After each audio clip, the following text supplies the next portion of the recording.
Take a look at this clip. Notice how he only makes an adjustment after coming to a complete stop. This is awfully similar to my speed management guide. This can only happen in low pressure situations and in aim chainers because the brain feels it has enough time to recalculate your original flick. Inexperienced aimers or intense situations can actually cause people to fire their first shot right where the initial flick lands, regardless if you're on or off the target. Essentially, you don't give yourself enough time to recalculate that incorrect flick. Don't worry if all of this sounds complicated, it'll make sense in a second. See, what if I told you there's a way to adjust without that extra time?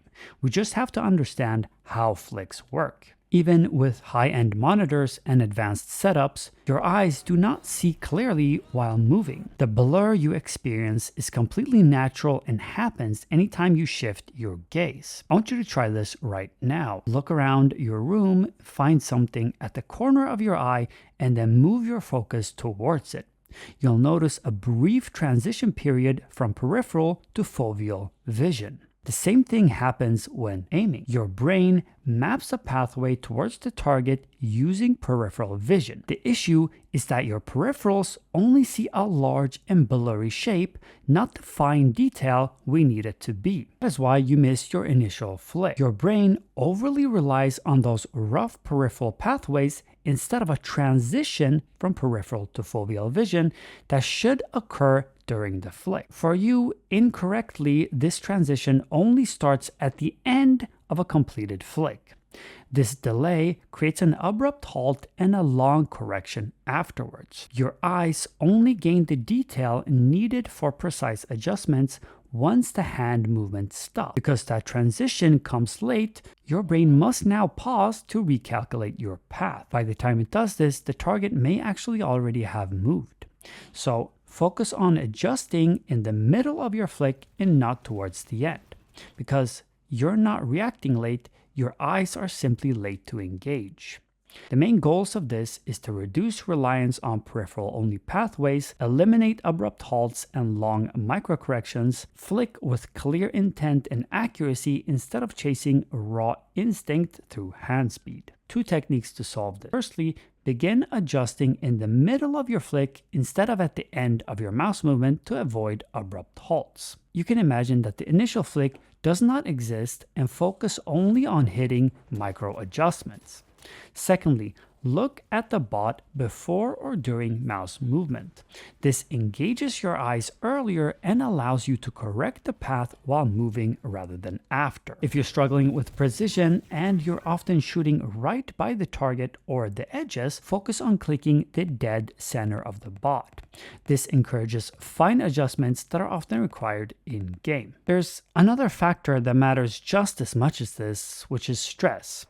In deathmatch, most players feel relaxed. They take an extra millisecond before firing, tap calmly, and aim with more control.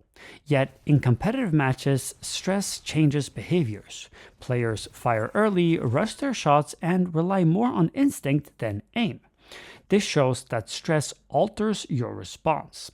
When pressure rises, your instincts becomes to click, not to aim. It's a panic reflex deeply wired from how you play aim chainers. Most players do not realize they have conditioned themselves to treat clicking as aiming. And I want you to take a look at this example. A player spams in a dynamic scenario. Because his initial response is to shoot rather than aim, the in-game result is erratic spraying under pressure. What this reveals is a fight or flight response where shooting replaces aiming. This happens because you play aim chainers lazily and just rely on spamming. You unknowingly end up programming your brain to equate success with clicking mouse 1 repeatedly until the target is hit. The fix is simple. In static, focus on target confirmation. In dynamic, do not spam. Going a step further, start treating dynamic as a tracking exercise first and a clicking exercise second. This helps build smooth transitions and lets you integrate tracking into your flicks as opposed to treating dynamic as a raw flicking scenario. Now look at this clip. The player pushes and kills 2 enemies while spraying carelessly. But when he is down to only 2 or 3 bullets, the final kill is the only one he truly aims. Why? Because at that moment he knows he cannot afford to miss.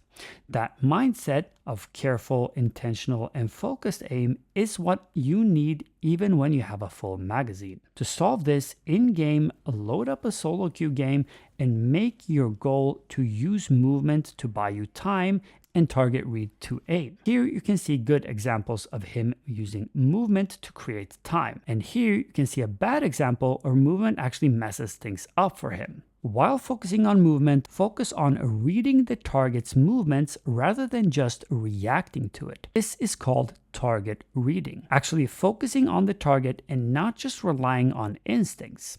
The goal is actually to rewire your response from panic shooting to deliberate aiming. This creates intent and replaces randomness to actually have a sense of direction before moving that mouse, and you'll finally stop shooting and actually begin aiming.